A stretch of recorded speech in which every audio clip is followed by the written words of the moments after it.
And then next is content. Now the content has to be in 3 paragraphs. I will tell you by and by as to what should be there in these 3 paragraphs. After that, there should be polite close. It should be done in a single short sentence. This could be taken as a very, very brief 4th paragraph. Now, the complimentary close, yours sincerely or truly. Then the name. Do not make any squiggle or a stylized signature.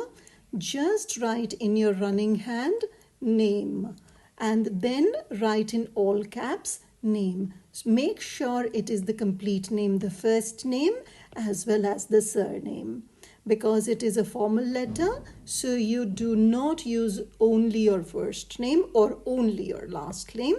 Just write the complete name.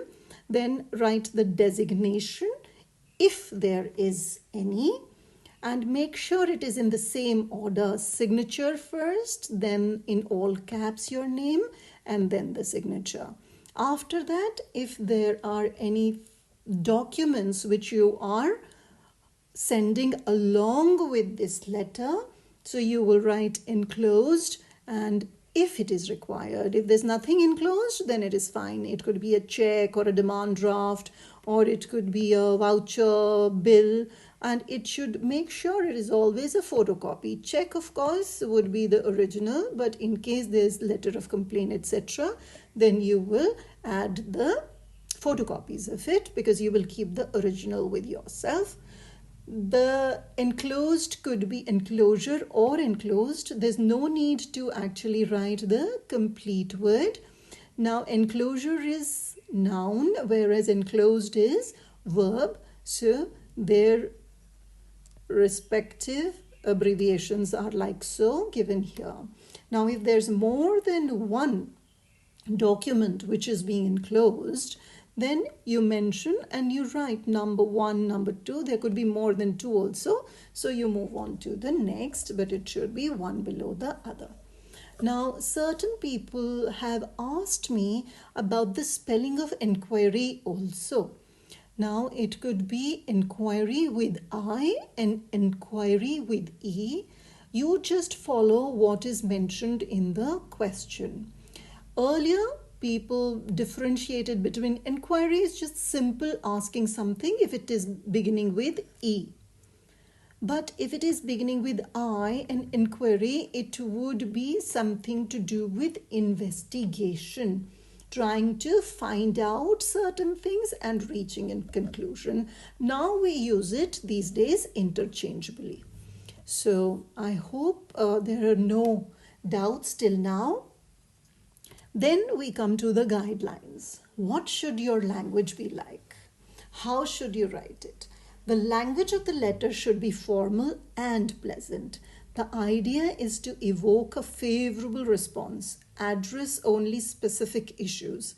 So it does not matter if it is inquiry or placing in order, reply to inquiry, cancellation or complaint, especially complaint and cancellation. Make sure that your language is very pleasant, very polite, and you use formal expressions. Please do not use any casual expressions we come across, gonna, wanna. So these are the expressions which are not acceptable at all.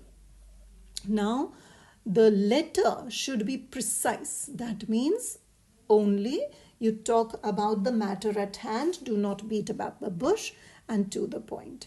It should also be informative.